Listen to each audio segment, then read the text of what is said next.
Hi guys, welcome back to Ivy's Kitchen. Today I'm going to show you how I make my crispy pork belly. Please subscribe and click on the bell. Please help spread the love for my channel by giving this video a like. Pat dry your pork belly. Cut the slits on the bottom of your pork belly.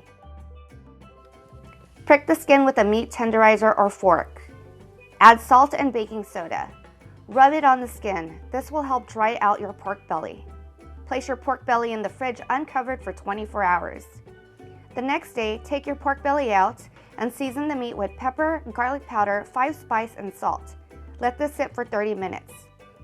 Preheat your air fryer to 325 and pat dry the skin. Brush vegetable oil on the skin.